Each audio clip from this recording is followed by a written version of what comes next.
Hi and hello there, collective. My name is Yan. Welcome new subscribers. Sa Training Eastern Buyers, thank you po sa inyong walang sawang love and support for me. At kung di niyo pa alam, no, meron pa tayo dito na main channel. Ang link niyan down below sa description box ng video na ito. Kaya naman if interested, just click that link para mapunta kayo dun at araw-araw nag-upload din po tayo ng collective readings for all signs.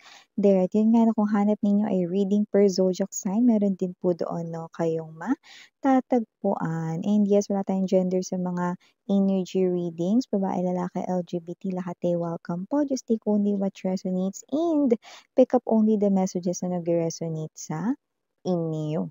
Okay? And also, this is timeless. Okay? And you have your free will if you want to claim the messages and use it as your guidance. So, ang gagawin natin, no, is you're gonna take a look at your destined person, your future companion, your future spouse right in here. So I want you to set your intentions. Okay, you may pause this video here so that you can concentrate, no? And let us see if these messages resonate you, guys. So, pwede rin naman hindi nyo i-pause mga babes. So, kung kaya nyo mag-concentrate habang nag-iingay ako. Multitasking.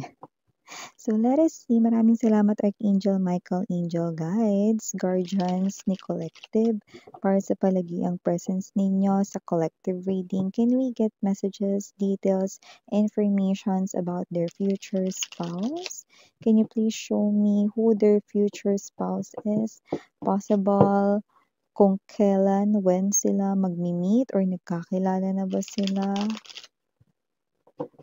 Other details, informations that can help them identify their future companion sa kanilang life.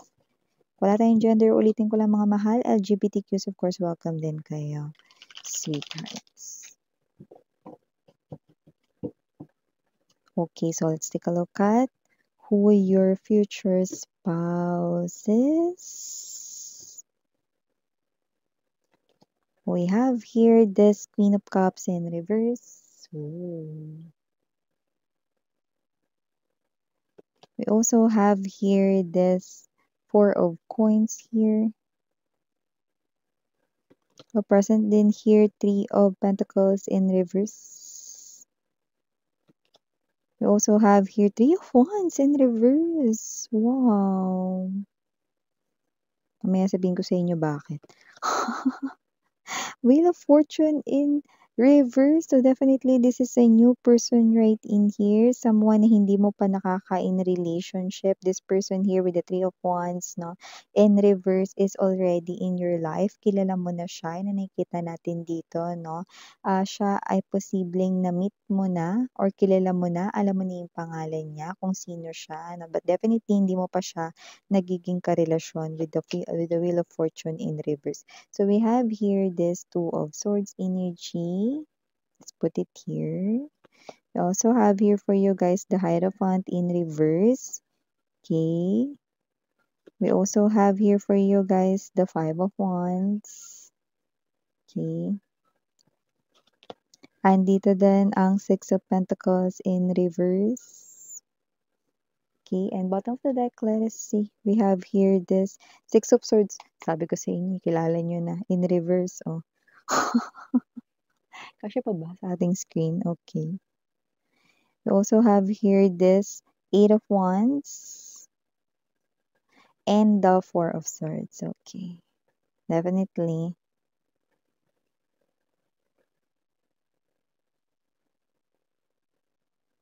Okay. Kung sino man ito, you never dreamed or ni minsan hindi sumagi sa isipan mo na ito yung taong para sa'yo. This person here with the Three of Pentacles energy in reverse is an indication that you could probably not meet this person here inside your workplace, but maybe connected siya rito sa iyong mga colleagues or co-workers. That's what I'm picking up, no? So, I do see that this person here, you have met him or her. If hindi pa, nasa life mo na ito, mamimit mo na siya anytime soon because the Three of Wands in reverse position, no more waiting, Time here ay bibilis, Six of Swords in reverse 'no, makikita ko rito nakikita ko rito, I mean, na itong klase ng connection ninyo rito ay about to start or to begin na. Wow, 'no? At ang maganda dito mga babes na this person here, hindi mo pa siya as in nakaka-in relationship. So this is definitely a very fresh start for you. Queen of Cups in reverse energy is an indication that maybe this is you got hurt when it comes to love and parang ikaw ito, kapag nagmahal ako ulit sisiguraduhin ko na hindi ko na as in ibibigay yung 100% ko 'no, para may matira for me. So this is you are someone here na alam mo na rito kung ano yung gagawin mo when it comes to love kapag muli ritong nagmahal at tumibok ang puso mo 'no. And I do see that this is you 'no, only the deserving person na i-enter sa life mo ang bibigyan mo rito 'no, ng iyo ritong 1% 'no. 'Pag napatunayan mo sa sarili mo na itong bagong tao na 'to 'no, ay deserve na ma-receive yung, 101% love, affection galing sa'yo, then dun mo lamang ibibigay dito ang iyong everything or ang iyong all 'no. Tama kasi natuto ka 'no, meron kasi ditong pananakit ng damdamin ninyo, eh. Your ex, 'di ba? Sinaktan rito yung damdamin ninyo 'no, kaya naging close up kayo with the Two of Swords energy. But I do see that this, person here appearing as your destined partner or your future spouse, this person here hindi talaga kahit minsan sumagi sa isip mo 'no, na itong tao na 'to yung makakatuluyan mo. Maybe because you're not really talking sa isa't isa? At yung iba sa inyo hindi kayo nag-uusap, puwedeng nag-uusap kayo pero everytime na mag-uusap kayo parang medyo nagka-clash kayo with the Five of, Wands energy. Maybe this is someone here 'no, na puwedeng nakakabiruan mo na, nakakausap mo na 'no, or parang iniisip mo rito, parang hindi naman ito yung person ko, parang walang gano'n na sumagi sa isipan mo. But I do see that this person right in here is definitely the person you will end up marrying with. Actually, parehas kayo. You could be mirroring each other. Hindi niya rin alam 'no, na ikaw yung destined for him or her just like you because the Hierophant is in reverse position 'no, and I'm seeing that this person here is someone who is also clueless 'no, that you are someone also na para sa kanila. So, nakikita natin dito 'no, that with the Six of Pentacles energy, I do see that this person here 'no, meron siyang katangian dito 'no, na kagaya mo, okey, ibibigay niya lang dito yung kanya rito 'no, na sarili, time niya, effort niya 'no, dun sa deserving, okey. Minsan na rin siya ritong nasaktan when it comes to love 'no, meron ditong bagay na ayaw niya na daw maulit when it comes to love 'no, and maaaring ito ay isa sa mga trauma niya sa kaniyang past or nakaraan 'no. Meron ditong energy kung saan this person right in here is someone na kayang mag-hold ng kanyang temper, pero this person here is someone na nakikita ko rito 'no, na, ah, alam niya kung kailan niya dapat ilabas rito yung pangil niya. So, I'm not pertaining kung paano ka niya aawayin, kundi 'no, this person here is someone 'no, na matapang, okey, at nakikita ko rito 'no, na kapagka yung mga loved ones niya rito ay naapektuhan, hindi siya rito yung wala lang ginagawa. Okay, so nakikita ko na yun yung isa rito 'no, na katangian din ng taong ito. This person here might not believe in love or nag-stop siya ritong maniwala sa love. May lumbas din kasing gano'n dito. However, kung sino man 'tong person na 'to 'no, your connection with this person is very, spiritual. So, meaning to say 'no, unti-unti 'no, na magcha-change ang inyo rito 'no, na takbo ng connection, okay. And you will start na makita itong person na 'to in a different light. And I do see that maybe this person here is far different 'no, from the man or from the girl of your dreams. But definitely, this person here will exceed your expectation at may gulat factor pa nga dito. Kasi, once na maging kayo na, makikita mo, no, na ay, akala ko ganito siya, hindi pala, yan, no. Parang, um, pagka naging kayo na, magiging iba siya. Mas sweet, mas romantic, mas giving 'no, parang hindi siya yung nakakabiruan mo dati or hindi siya yung nakakaasaran mo dati 'no, like ibang ibang individual parang yung nakaharap mo 'no, or parang ibang individual yung kaharap mo. Very sweet, very romantic, very committed sa'yo, and I do see that this person here will be someone nakikita ko dito magiging, supporter mo, number one cheerleader mo, 'yan. That's what I'm seeing. And yes 'no, I do see that this person here will take you to beautiful places, 'yan 'no. So meron siya ditong mga favorite na puntahan at parang dadalhin ka niya dun at mukhang magiging yun na yung parang favorite spot ninyong dalawa, yung nakikita natin dito. And this person here 'no, nakikita ko rito na itong tao na 'to, I don't know, there could be may mga parang mga friends siya rito 'no, parang circle of friends 'no, na magugulat kasi ipapakilala ka niya sa kanila, okey. I just heard rito +1.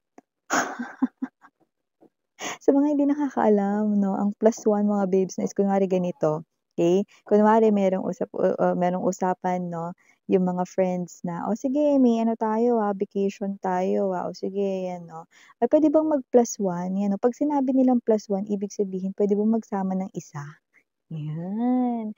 So, nakikita natin dito na ikaw yung +1, 'yun 'no. So, makikita mo dito 'no, na itong person na 'to 'no is hindi lang pala siya rito romantic, hindi lang pala siya rito 'no, someone na, um, very giving sa'yo 'no, kundi iba rin yung kanya rito 'no, na pakikitungo sa kaniyang mga friends. Makikita mo rin 'no, na itong person na 'to 'no is someone 'no na Um, yung karakter niya sa pagkakakilala mo parang iba, nakikita ko dito magugulat ka, 'no. So, parang because of this, yung iyo rito 'no, na tingin sa kanya 'no, is magbabago, okey? Gradually, unti-unti rito 'no, at saka yung inyong connection hindi kayo magkaka-inlove-an agad, eh. Kasi hindi mo nga maiisip na ito na yung person mo rito, 'no. May mga situations dito kung saan parang mga serious yon na lumalabas 'no.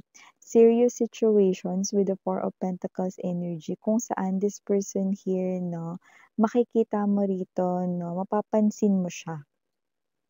Makikita mo siya dito sa ibang alam mo yun 'no, sa iba rito na parang dating 'no, magiging iba yung dating niya sa'yo, may mga gano'ng klase ng sitwasyon, 'yan.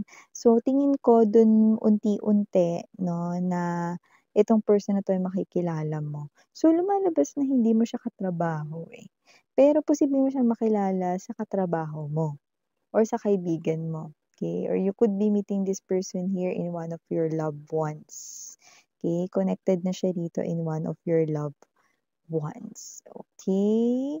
And yung iba meron dito 'no, na lumalabas, I don't know, maybe this is a specific sign or clue for someone or viewer watching.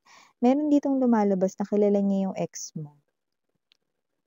Sa personal. Like alam niya yung pangalan 'no, but they're not close. At puwedeng alam niya rin yung ugali nun. I don't know 'no, why I'm picking up that, but I'm seeing gano'n, 'yan. Okay.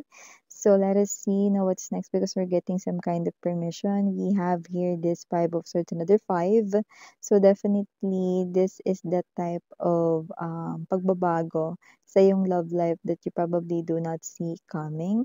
But with this 5 of Swords energy, this person here 'no, will protect you, like puwede ka ritong pahinga 'no, sa mundo. Siya yung magiging resting place mo. 'Pag stress ka, this person will do something to uplift your spirit and mag-unwind kayong dalawa. This person here with the Star card energy is also someone here that is hindi mo man agad-agad ito makikita, pero as you, get to know this person's personality and life, you will see that this person right here is definitely 'no, nakapag-heal rito ng paniniwala mo sa love and nakapag-heal dito ng broken heart mo, you know. So, I do see that this person here is someone 'no, na nakikita ko dito, yes, with the Three of Cups, energy, this person here 'no, is already in your life.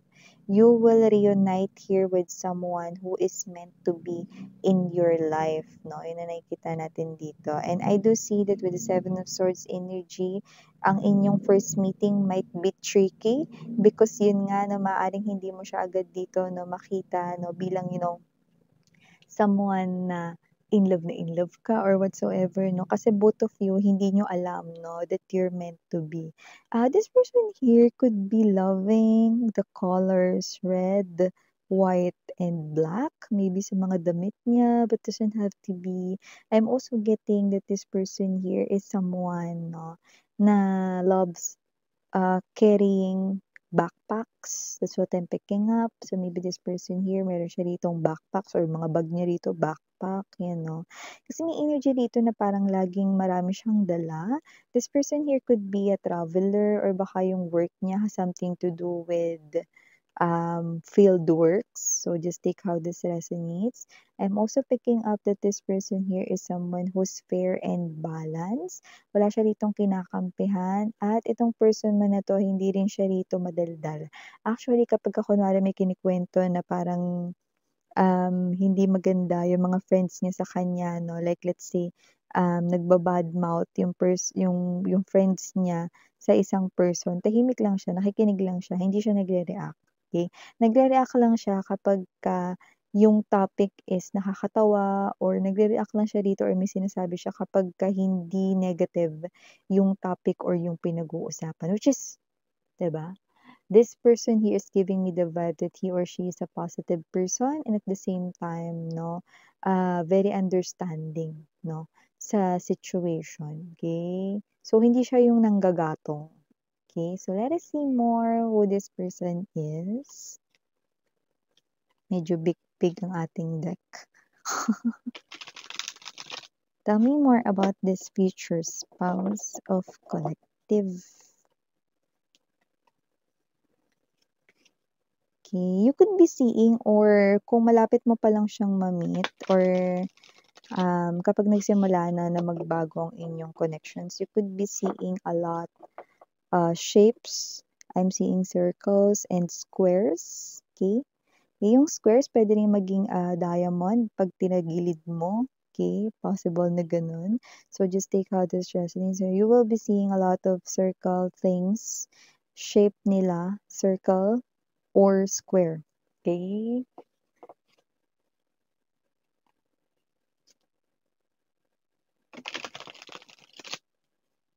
Okay. Oh, your person here, God. Wow. Benevolence and compassion. Yeah, this person here is someone who values beliefs and tradition. This person here is God-fearing and this person here believes na pakakasalan lang yung person na deserve pakasalan. Okay? So, I do see that this person here, hindi yan gagawa, no, ng mga kasalanan na pasok dun, no, sa mga deadly sins.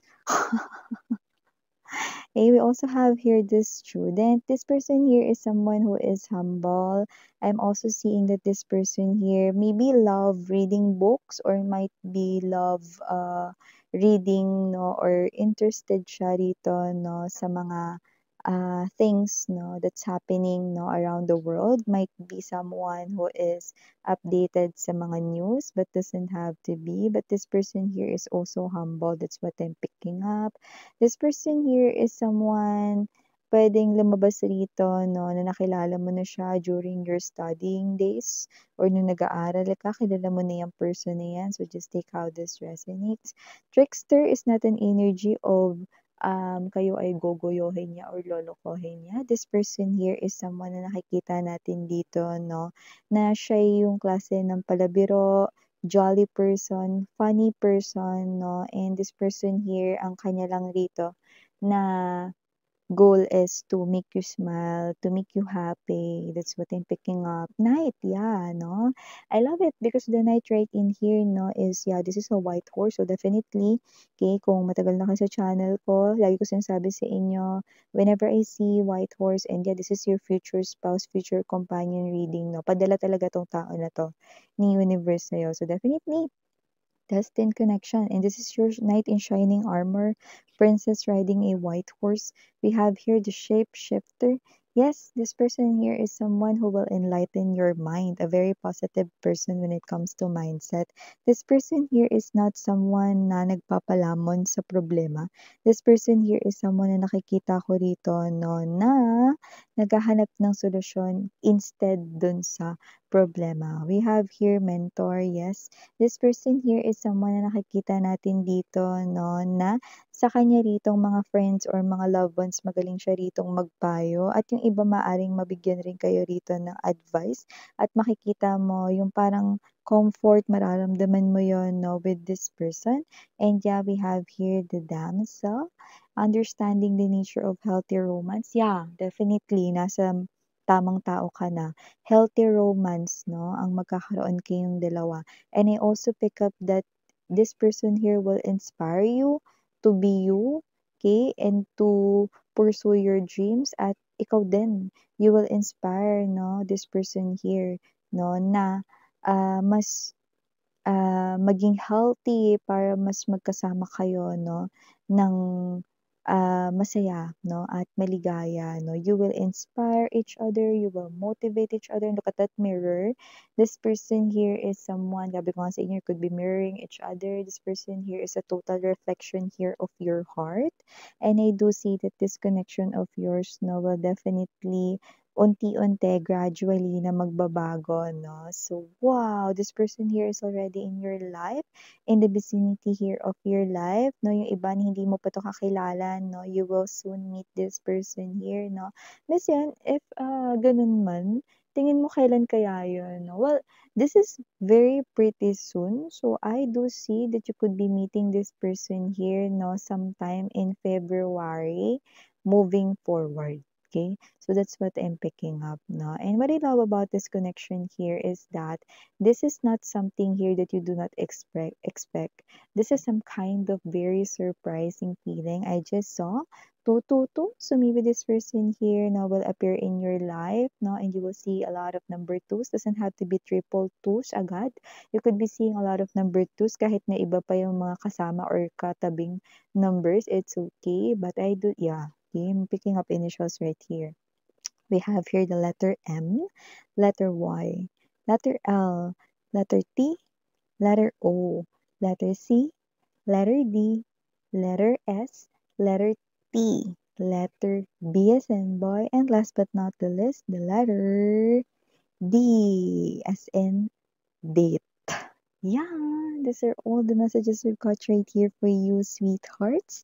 Thank you again, I'm Yuriana on yeah, may pahabol Okay, aside from that, mga binigay ko kanina, no, na pwede mong makita. Okay, I do see that this person right here is someone na palagi niyang hinahawakan or inaayos yung buhok niya.